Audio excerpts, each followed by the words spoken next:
Vamos então mostrar a capa desta semana, que alguém já queimou a largada agora há pouco, mas tá aí, ó, o cerco à liberdade. 2 integrantes do Ministério Público transformam opinião divergente em crime na tentativa de calar a Jovem Pan e emissoras que retransmitem seus programas. Pois bem, olha só, gente, essa é a capa assinada por José Roberto Guzzo. Nós vamos fazer aqui uma rodada de comentários. Vou começar pela Cris, que já até citou agora há pouco, né, Cris? Você falou, já mencionou a questão da Jovem Pan. A Cris trabalhou na Jovem Pan e é citada nessa peça dos procuradores. Depois a Fabi também vai comentar, tem toda a visão jurídica. A Fabi também já passou pela grade da Jovem Pan, o Flávio e por aí vai. Mas queria então começar contigo, Cris.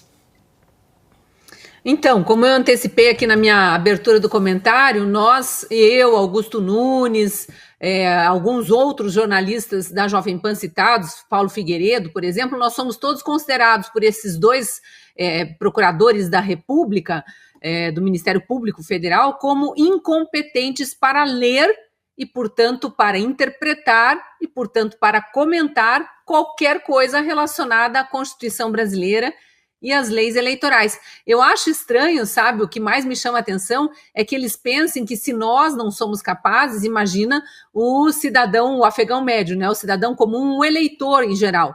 Então, se o eleitor não tem capacidade de interpretar, de ler, de entender o código eleitoral, as regras eleitorais, para que eleições? Não precisa, né? Ninguém entende o que está fazendo, então não precisa. Para que Constituição?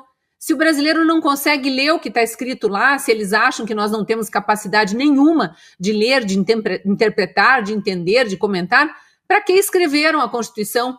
Por que gastaram tanto dinheiro com uma Assembleia Constituinte para depois de meses e meses de discussão aprovar essas leis? Para que parlamento? Para que leis? Não precisa, ninguém sabe ler, ninguém sabe interpretar. É um raciocínio tão medíocre, tão mesquinho, tão... não sei nem qual é o adjetivo melhor aqui para descrever, que a gente fica até com dificuldade de comentar, mas como eu sou parte, né, eu sou citada ali no processo, claro, porque era também integrante da Jovem Pan no ano de 2022, uma parte do ano, né, porque eu junto com a Fabi, com Fiuza, com Augusto Nunes, com Caio Coppola e alguns outros então comentaristas da rádio e da TV, fomos dispensados, olha que icônico, no dia 31 de outubro, dia seguinte em que as urnas eletrônicas elegeram Lula presidente do Brasil. E aí fomos todos descartados ali, não éramos mais pessoas gratas, digamos assim, porque a Jovem Pan já sofria uma perseguição grande, fazia uns 15 dias, nós já estávamos fora do ar por uma espécie de autocensura, porque a censura prévia imposta ao TSE para a rádio e a TV foi tamanha que o departamento jurídico achou mais prudente afastar do ar os comentaristas que eram mais citados nos pedidos de direito de resposta da equipe jurídica de Lula, Zanin e Companhia Limitada, né? E por que isso? Porque tinha 5 palavrinhas que não podiam ser associadas ao então candidato Lula, vamos relembrar? Ladrão, descondenado, lavador de dinheiro, corrupto e amigo de ditadores. Isso não podia ser mencionado. E, portanto, nada relacionado a isso. A gente não podia trazer a ficha corrida, por exemplo, a gente não podia mencionar as condenações da Lava Jato, a gente não podia citar nomes de ministros da Corte Superior e de ex-ministros e muito menos mostrar no ar entrevistas gravadas para a Rádio Jovem Pan, para a TV Jovem Pan, em que estes ex-ministros falavam, por exemplo, que Lula nunca foi inocentado, que aquela manobra lá no STF, manobra é uma palavra minha, tá? É uma interpretação minha, mas Marco Aurélio Mello, por exemplo, diz que aquela interpretação jurídica criativa feita pelo ministro Edson Fachin, relator da Lava Jato, para liberar Lula da cadeia e torná-lo novamente elegível, que aquilo nem de perto passa por inocentar o que era então um réu condenado. e sim que o processo tinha sido arquivado por uma interpretação de momento e que, portanto, deveria ser reaberto em outra instância, e aí mais tarde a gente sabe que não foi reaberto em Brasília, porque a juíza da vara, que ficou com a incumbência de reabrir os processos contra ele, fez a soma lá e disse que o crime ia prescrever dada a idade do acusado. Então, isso é muito diferente de inocentar. Mas eu estou citando todos esses detalhes para lembrar que essa perseguição atual à Jovem Pan começou lá atrás com o TSE, esse mesmo TSE que hoje está caçando a elegibilidade do ex-presidente Bolsonaro numa clara perseguição política. Então, o que a gente está vendo no Brasil hoje é uma venezuelização acelerada de um país que era uma democracia até alguns anos atrás, mas que já de alguns anos para cá, desde um certo inquérito do fim do mundo aí, passou a ser um estado de exceção claríssimo, só não vê quem não quer, né? É isso, Cris. Sabe o que me chama muita atenção? Você estava citando aí a tal das 5 palavrinhas, né? E aí, no término agora dessa sua fala, você falou da Venezuela, né? Venezualização do Brasil. Eu me lembro que nós fomos proibidos pela Justiça Eleitoral, durante a campanha, de dizer que o Lula era amigo de ditadores. Pois bem, menos de meio ano de governo e ele recebeu em solo brasileiro o ditador sanguinário Nicolás Maduro. Agora, hoje, neste momento, ele está no Foro de São Paulo, que não existe, lá em Brasília, onde tem representante de qual país? Da Nicarágua, onde uma ditadura persegue padres cristãos. E nós não podíamos dizer que ele era amigo de ditadores. Hoje, e nós vamos falar sobre isso daqui a pouco, ele disse que a democracia é relativa ao se referir à Venezuela mais uma vez para passar pano para o senhor Bigode. Então vejam vocês o que está acontecendo. Nós fomos proibidos de dizer o que ele está fazendo agora, para o mundo inteiro ver. Aliás, a imprensa internacional está se dizendo decepcionada com o Lula. Eu não estou decepcionado, eu já sabia. Nós já sabíamos que ele era amigo de ditador. Mas quem nos cerceou o direito da liberdade de opinião e de informação? Quando nós dissemos, ele é amigo do Nicolás Maduro. Não pode falar isso, Silvio. Não pode, você está proibido. E aí, ele vem aqui e dá 3 tapinhas na cara de todos nós, né? Bom, Fabi, passo aí a bola para você, um olhar jurídico, evidentemente, sobre a peça apresentada de 215 A Fabi pode. Páginas.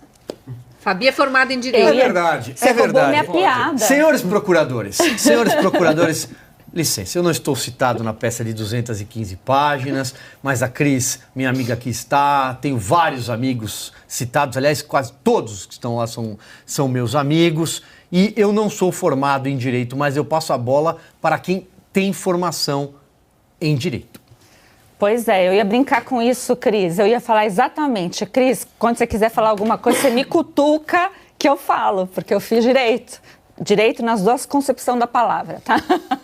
Bom, essa petição referente à Jovem Pan é só uma síntese do Brasil ditatorial que foi lançado já há algum tempo.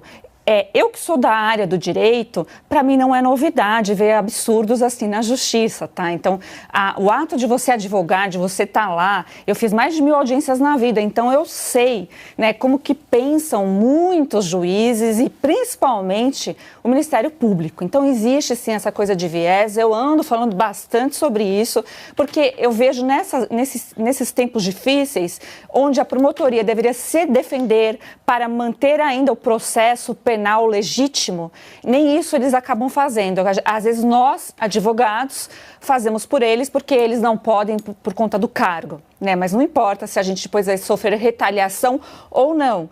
Mas isso não importa. O importante é que a gente sempre vai defender o que é justo, legal, moral e ético. E não é o caso, né?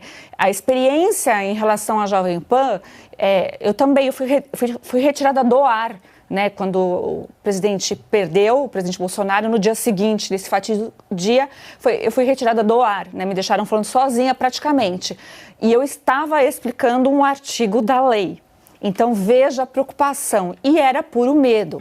Então a gente está em tempos que a autocensura vem dominando uma sociedade brasileira que é conhecida pela sua alegria, por inovar em cima de problemas, de tragédias, de saber se virar, mas não dá para aguentar esse tanto de desaforo, porque não está vindo só de um ente. Antes você olhava e falava, ali é o PT, é o PSOL. Não, hoje a gente recebe isso do mundo jurídico, da cúpula jurídica e de pessoas que querem nos pautar. Eles não querem nos dar o direito de pensarmos e expressarmos a nossa opinião. Então, essa coisa de relativizar, que a gente vai falar daqui a pouco mesmo, a opinião, tendo ela como crime, já nos diz que não estamos em tempos normais.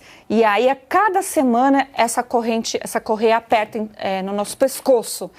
Mas eu só quero deixar o recado que, até muito inspirado até pelo próprio Augusto Nunes, ele sempre pontua isso, que não tem tempo para covardia. Então a gente continua aqui, não por valentia desmedida, mas porque não é uma opção. E a história contará esse momento aqui que nós temos como pessoas que tentaram fazer algo pelo país de verdade. E isso eu estou falando com você aí que está do outro lado, que também nos assiste, que se identifica com essas falas e com essa sensação de sufocamento que estamos em tempos atuais. Mas vai passar, não sei como, mas vai.